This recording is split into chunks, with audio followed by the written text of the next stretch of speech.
8 หลังคาทุกคนอืมเป็นเฮิร์นบูฮานเฮิร์นดั้งเดิมđồng này thế đồng này này chừng đâu ấy โอ้ này chừng đấy นอนอยู่พีเอาเข้าไว้อยู่พีจักปีแล้วพากันมาอยู่นี่ได้3-4 ปี3-4 ปี4 ปี5 ปีเนาะ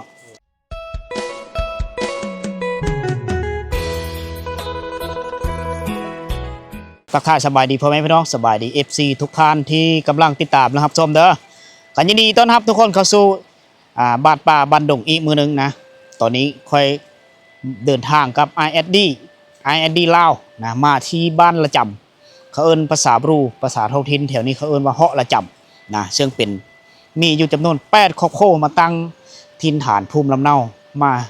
เฮ็ดบ้านหลังน้อยๆอยู่ตามป่าตามดงเท่านี้แหละนะแต่เส้นทางก็ฮอดไปได้รถจักรกับรถไถนะมาฮอดนี่เส้นทางนี้จะชุดอยู่ในนี้ทุกคนเลยนะอันนี้คือบ่อนทำการผลิตของชาวบ้านเพิ่นแหละนี่เฮ็ดหายอยู่นี่พวกเขาจังกำลังเกี่ยวข้าวอยู่พุ่นนะไห้นี่ก็แม่นเมิดแหละพูดก็มาให้พีก็ให้ชาวบ้านก็ใส่น้ำตัวนี้แหละเป็นบ่อนอาบน้ำบ่อนหาอยู่หากินหาปูหาปลาเลี้ยงชีวิตไปในแต่ละมื้ออันนี้คือกรมประมงชาวบ้านมาดำรงชีวิตอยู่นี่มีเมียนแต่มื้อนี้มื้อวานนะแต่หึงๆแล้วนี่สังเกตบึงกุกมะม่วงอันนี้ก็มะม่วงป่าได้นี่นะคือโกมะม่วงเนาะแต่ก็ไงมะม่วงเนาะโอ้ตัวระดับ4อูบแต่สมัยบูฮานแล้วนี่เพิ่นปลูกมันเอานี่ขึ้นคันไดนี่ไปเฮาสิไปเบิ่งบ้านเฮาจอดรถจักรปะไปพุ่นเฮาสิไปเอารถจักรมา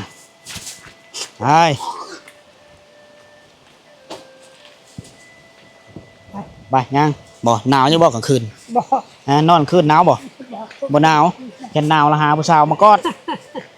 เอาแม่หางแม่ไม้เด้มีบ่แม่หางแม่ไม้บ้านเจ้ามีบ่ไปตัวเดียวบ่ไปเนาะไปเนาะมีครูมีมูไปอ๋อไปกับเฮาไปบ่ไปลูกไปกับเฮาเราไปเนาะแม่หางหลายเด้อบ้านเจ้าได้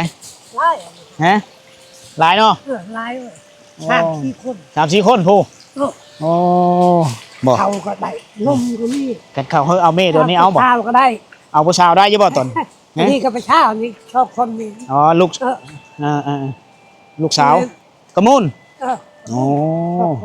บ่ยังห้าวเสื้ออยู่บ่ฮะจะคันเฮาเอาเมเอาได้บ่ซ้ำได้เนาะโอ้ยโอ้คันได้เงินแล้วได้มีเงินได้อยากไปเอาเพิ่นอายุ50ปลายปีเพิ่นยังจะได้เมอยู่ได้จะไล่ลูกฮะพวกตามมาอยู่ให้เกิดปี1963โอ้จะไล่ลูก25ยังจะได้เมอยู่ได้เมเราเสียชีวิตตั้งแต่ลูกเรายังน้อยนะตอนนี้เราอยู่ผู้เดียวแล้วลูกสาว2 คนแล้วเมื่อเฮือนโผเบิดเนาะก็เลยลูกเคยได้ลูกสาวเอาเข้ามาเฮ้อเนาะเกี่ยวเข้าแล้วหูดเข้าแล้วแหละเขาเอามาก็สีมาเฮ้อเป็นข้าวสารเลยเขาให้ข้าวสารอ๋ออันยุ่นกินแล้วหาเองบางเธอเขาแบ่งมาเฮ้อเขาได้อาหารเขาให้ดิบมาละแขกมามาแล้วเจ้าเฮ็ดกินว้าฮอดแล้วบ่นี่คักนอเดียวกับหมู่บ้านบางบดเลยอันนี้ก็แม่นฮะเพียงเขาได้ลูกน้อยกำลังเฮ็ดนี่เนาะแล้วอ๋อมอบอ๋อเฮ็ดไว้ชื่อเนาะเอาฮอดแล้วเด้อบ้านละจำเด้อแบบเดียวกับค่อยไปบ้านห้วยแฮบมึงเด้อค่อยนับมาก่อน1 2 3 4 5 6 7 8หลังคาทุกคนเป็นเฮิร์นบูฮานเฮิร์นดั้งเดิมเขาเจ้ามาใช้ชีวิตอยู่ในนี่แบบเสียบสุกเลยเอารถไถมามันคักมีหมูเฮ็ดเป็ดไก่ครบสุดเลยอยู่นี่ลำแรกดงมาไงลำแรกดงเฮือนเจ้าอยู่พุ่นอันนี้เจ้านึงครอบโคนึงอยู่นี่หลังนี้ครอบโคนึงเฮือนละครอบโคเลยอยู่กันแบบสบายเนาะอ้าวอันนี้ตัวลิง ตัวนี้ อ๋อเอามาเลี้ยงเนาะเพิ่นกินเพิ่นนี่กินมะโกย เราเขา โอ้ก่อนขี้น้องลิงเขาเจ้าเอามาเลี้ยงไว้อืม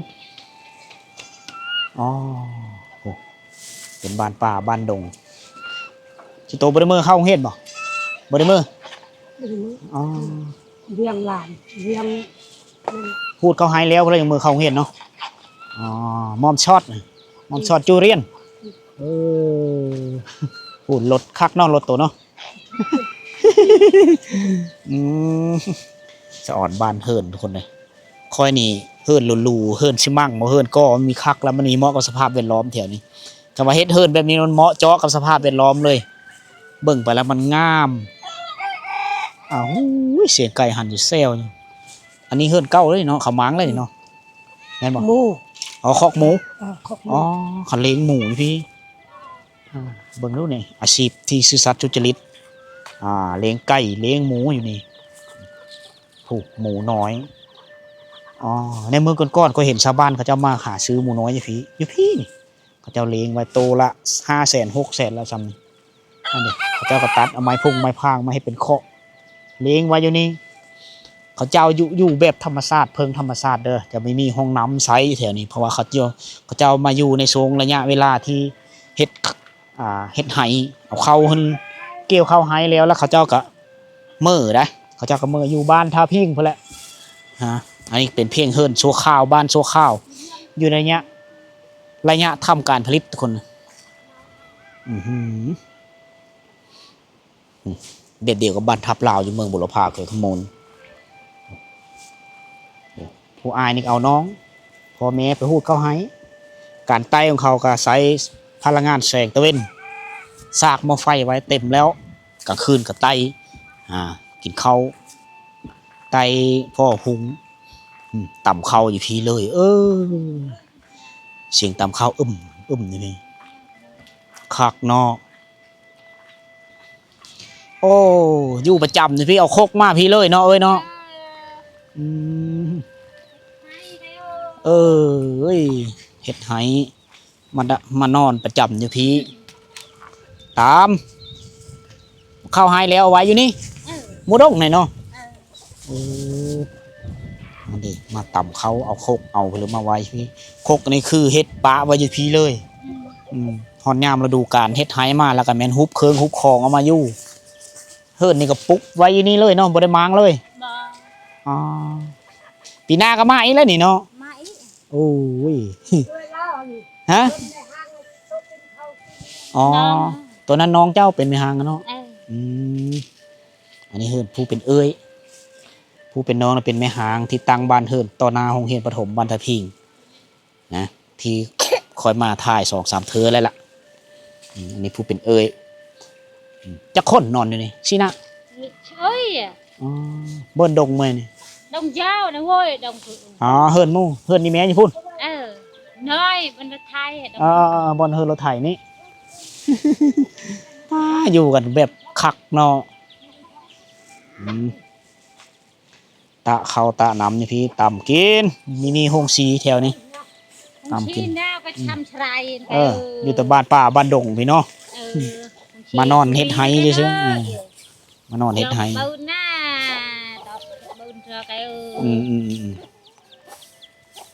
นี่มันมีกิ่งมีก้างนายมือก็กรอกอิดกันในช่างไหนแต่เบิ่นมาอิดละเก๋าอ๋อต่ำสลาวเอากิ่งเอาก้างมันเนาะยังไม่ทันฮอดขั้นตอนที่ต่ำเอาข้าวสารเนี่ยอันนั้นเลยจ้วงโจรเนี่ยเนี่ยดิเบิ่งดูขันไดเฮิรนเรานะเขาขึ้นแบบนี้เลยได้เอาไม้พุ่งไม้พางมาบักนี่หยันเท่านี้เลยนะนี่บอลอยู่บอลนอนเขาอยู่นี่แหละทุกคนในมูดงบ้านดงนายเต้ดงนายจะเต้าโอ้นอนอยู่พี่เอาเข้าไว้อยู่พี่นะหมูเห็ดเป็ดไก่ครบเลยอยู่นี่ปลอดภัยจากพยาธิสัตว์ปีกพยาธิอหิวาต่างๆมาไม่ฮอดอยู่พี่เพราะว่ามันอยู่ไก่แล้วนี่ได้หูดมาแล้วเพื่อจะได้กินทุกคนเลย vì chỉ ham đó thằng thơ thật แม่น anh là háo mà thải อ๋อเอ้ยเพิ่นว่าเคยเห็นอยู่ในโทรทัศน์ทีวีสองลาวอืม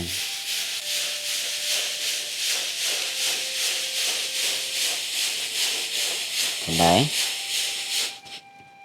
เอาอันนี้คือหน้าเวทของผู้หญิงหัวหน้าครอบครัวก็เป็นผู้เฮ็ดเวะงานต่างๆโดยเฉพาะคือการตักน้ำต่ำเขาน้องหญิงเฮาจะเป็นผู้รับผิดชอบผู้ชายเฮาจะเป็นก็มีเวะอีกต่างหากหาป่าหาอยู่หากินทุกคนเลยเฮาดงหาซอกหาเครื่องป่าของดงมาเป็นเสบียงอาหารอันนั้นจะเป็นหน้าที่ของผู้ชายในอยู่ในระยะที่เขาเจ้ามาดำรงชีวิตอยู่ห้วยละจำแห่งนี้ เจ้าก็มาเฮ็ดเฮิรนอยู่นี่คักให้พุ่นอยู่ห้วยหัน ให้เจ้าบอก บ่ให้เขา อ๋ออยู่เทิงผู้ยังหลายเนาะให้พุ่นเนาะ ได้ อืม ให้ชอบชามหลังเฮือน อืม8 ครอบครัวเนาะอยู่นี่เนาะ 8 หลังคาเฮิรนไปย่างไปเลาะๆแถวนี้เฮากระปุกมะฮุ่งไว้เลยนะบัดโปรดถ่ายแม่นเฮาพุ่นแล้วเนาะ ทางรถมันเทิง ทางรถมีทางรถบ่อย่าง ทางรถ ว่าบัดเฮาโปรดถ่ายหนักถ่ายเบาขึ้นพุ่นแล้วเนาะ ขึ้นพุ่นลงนี่ เฮาป่าเนาะห้องน้ำธรรมชาติ เอาขุดขุมเอาบางคนก็เอาเสียมมาขุดปะยันทึกระเบิดได้แถวนี้ขุดบ่ได้เด้ถ่ายป่าเลยเนาะ ไทยปลา ถ่ายอยู่ป่าห้ามห้วยพุ่นเนาะถ่ายตามธรรมชาติป่าเลยป่าไปตามธรรมชาติตามกาลเวลาของมันนี่เหินแล้วเนาะเด็กไฟฟ้าเขาจะใส่แผ่นซากแสงตะเว้นอันนี้คือพาหนะที่เขาเจ้าแก้เครื่องแก้ของมาฮอดพี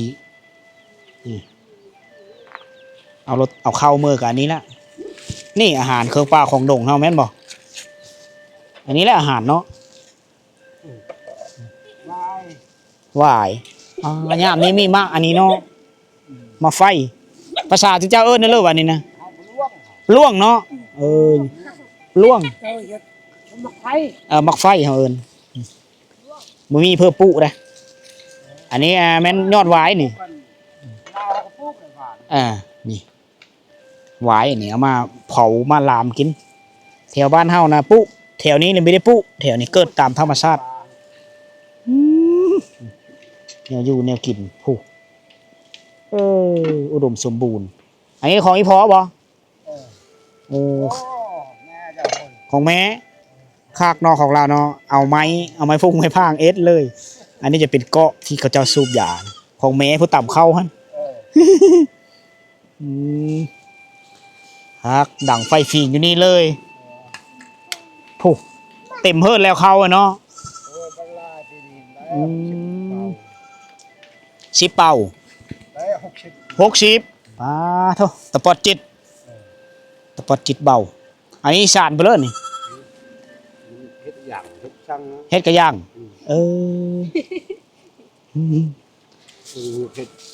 ไกรเด้อตะไคร้ชินนะไกรชินหวายชนิดนี้มันจะเหนียวได้สารคลองคักขนาดเลยลำต้นมันจะใหญ่นี่แหละเอามาเฮ็ดกระยังเอามาเฮ็ดสารวัตถุอุปกรณ์ครับใส่โคเฮิร์นสารเองสารแล้วเฮิร์นลูกไผ่อ๋องขายน้ำบ่50,000กระยังอะไรจูดก้นมันเนาะโอ้เสียงไก่หันมูลขนาดเลยฮอนอย่าอาบน้ำกับแม่นลงอาบอยู่นี่โลดอาบน้ำเนาะหุดเข้าแล้วก็มือมาเบิ่งแหล่งน้ำที่เขาเจ้าใช้น้ำกินน้ำอาบอยู่นี่ได้นี่การอาบน้ำอยู่นี่แหละแช่นะหาปูหาปลาอยู่นี่แหละเลี้ยงเป็ดพร้อมอยู่นี่สะอ่อนเด้ผักมีซี่ซ้อมจะเป็นผักกูดบ่ยอดไม้ไข่มีมัดตามลำน้ำห้วยนี่ คนนั้นหาปลาได้ฮะเป็ดกระสองตูอยู่นี่อันนี้เขาเอิ้นว่าห้วยละจำเท่านี่ผักกูดนี่เลาะตามแคมบ้านนี่เลยผักกูด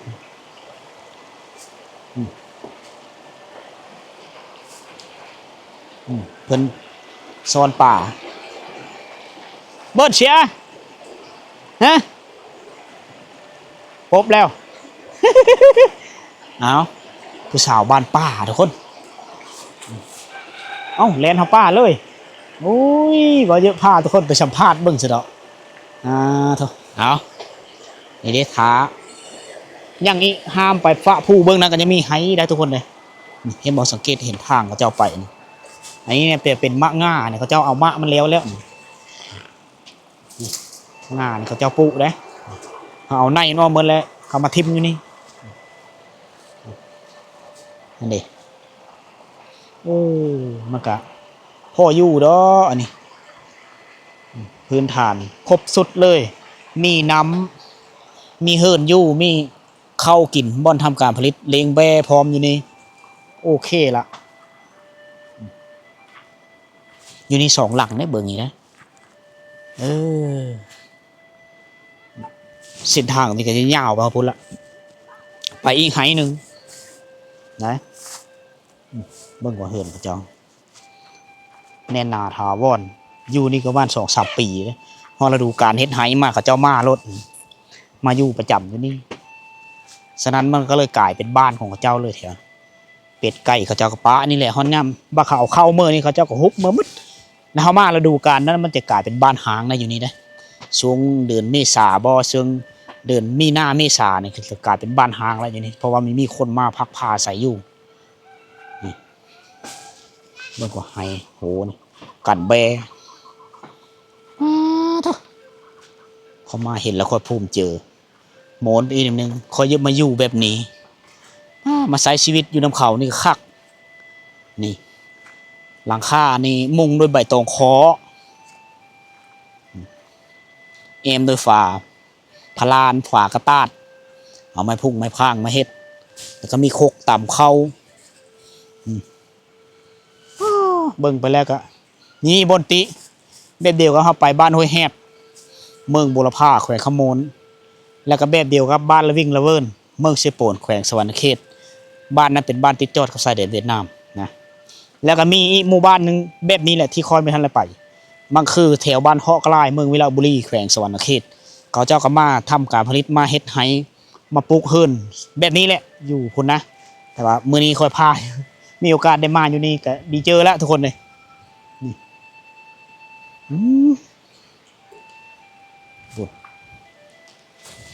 มันละคักคือหยังอันนี้แหละเขาจะไม่ได้ลิ้นหดน้ำการเงินไม่ได้ดินหดนำมาเศรษฐกิจไปเลยทุกอย่างเขามาเฮ็ดให้อยู่นี่เพื่อจุดประสงค์ของเขาคือเยอะได้เข้าเฮออยู่กลุ่มกินนะแล้วก็มีเฮอมีเยอะเสียเวลาที่ย่างไปย่างมากเขาจะตัดสิเจอมาปุ๊กเฮออยู่นี่แล้วก็พากันนอนอยู่นี่เลยอยู่กลางหุบเขานี่แหละ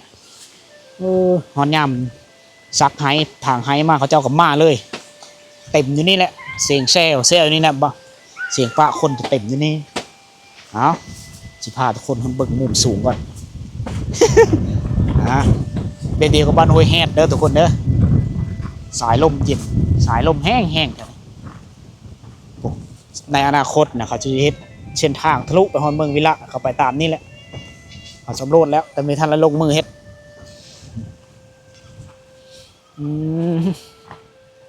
เป็นบ้านที่ตั้งอยู่กลางป่ากลางดงตั้งอยู่กลางหุบเขาทุกคนเลยอิงตามร่องแม่น้ำนี่แหละน้ำละจำเขาเอิญ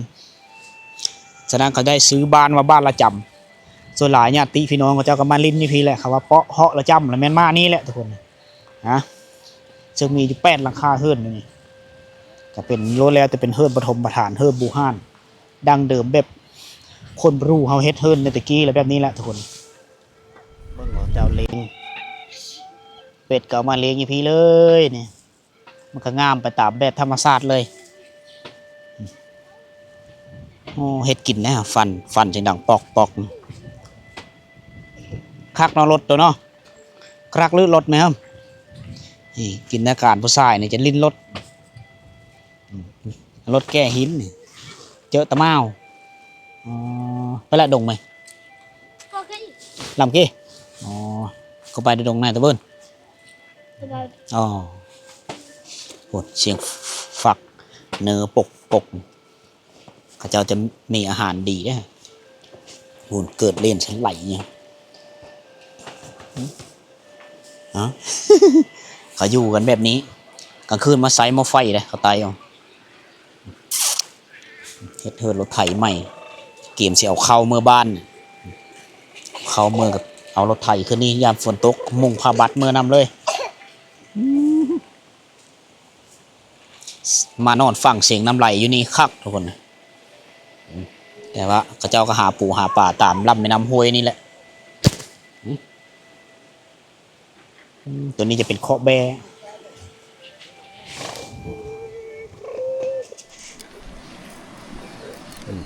ยามหนาวฝีกไฟ ทุกปีแล้วมาเฮ็ดไหอยู่พี่เนาะหลังจากทางฮอนยามทางนี่มันมาอยู่พี่เลยเฮือนหลังเก่าเลยบ่ได้ม้างเลยเนาะมันแพงกับเฮ็ดไหม เท่เลยเฮ็ดไหมจักปีแล้วพากันมาอยู่นี่ ได้ได้3-4 ปีนี่ 3-4 ปี4 ปี5 ปีเนาะที่พากันมาอยู่พี่ มีใครจะดอกนั่นปีนั้นชาวครอบครัวอยู่เต็ม เต็มเนาะโอ้สาวครอบครัว เขาจุครูจนอยากช้อนอยู่นี่ อ๋อ กินแถวนั้นมันบ่กลม อยู่นี่ไปได้ เหตุผลที่มาอยู่คือได้เข้าหลายผู้ก็ค่ายนี่พอผู้นี้เห็น ขาย จนได้เฮือนเพิ่นแฟนรอด อ๋อขายเข้า ขายเขา อันนี้พอเพียงแต่เฮ็ดไหเนาะ นี่คือไหน คนใดน้ำมีเขาต้องได้ดิน มีบ่กลมเนาะ10 ตาบ่กลมกันแล้วเอาก็มีน่ะนา ได้แต่10 สอบซื่ออันนี้60 70ปุ มีสมมุติว่าเฮาเฮ็ดว่าเป้านึงเนาะได้100ปลาย ข้าวปุเป่านึงได้100ปลายน้องผู้นี้กันอันนี้ปีนี้ยังบ่งามนี่ปีนั้น140 140กระสอบ นึงแล้วก็เฮ็ดได้ก็จับ ครับ ก็ได้100นึง ข้าวปุเพียงแต่เป่าเดียว ได้เข้ามา100ปลายกระสอบ ขายไปนำ ได้แหละเอาไว้50 60ก็พอกิน แม่นแหละอันเฮ็ดอยู่บ้านมันก็มีกุ้มอยู่มีกุ้มกินทุกยากปากหมองก็เลย มาอยู่พีพอได้แก้ไขเอาชีวิตรอดทุกคนพีได้ต้องได้มาอยู่พีละ8 ครอบครัวในเมื่อก่อน20 ครอบครัวมาอยู่นี่ใน2-3 ปีที่หลังเพื่อว่า4 ปี 5 ปีนี้ได้มายึดถืออยู่พีแล้ว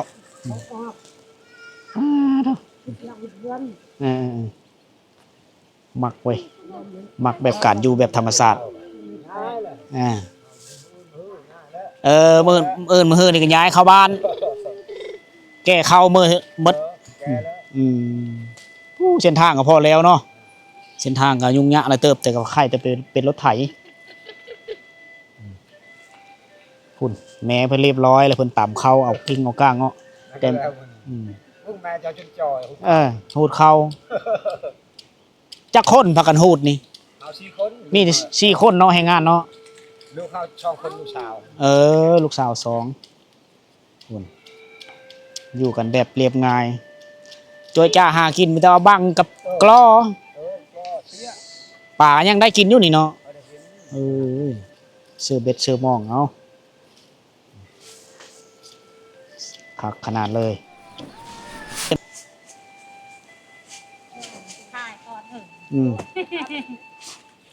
ขึงแล้วฟัดแล้วเอามาซื้อเป่าไว้บัน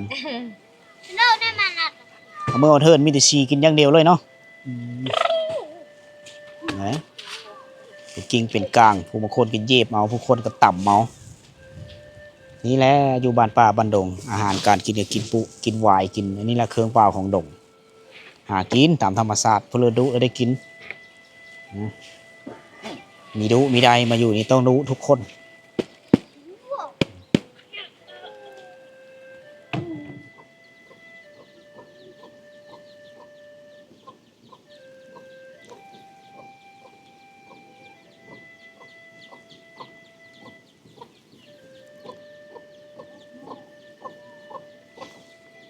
โอเคทุกคนเลยมื้อนี้เบาสิหอมมีความภาคภูมิใจหลายเนื่องจากว่าเฮาได้มาเห็นหมู่บ้านอีกแห่งหนึ่งที่ตั้งอยู่กลางป่ากลางดงตั้งอยู่กลางหุบเขานะโดยติดแปะกับแม่น้ำระจับนะบ้านนี้คือพี่น้องชาวบ้านนี่เดินทางมาแต่พุ่นแหละแต่บ้านท่าพิงมาอยู่นี่มาตั้งถิ่นฐานภูมิลำเนานี่เป็นบ้านหลังที่2ของเขาเจ้าได้ถ้าว่าเขาเจ้ามีมานี่เฮ็ด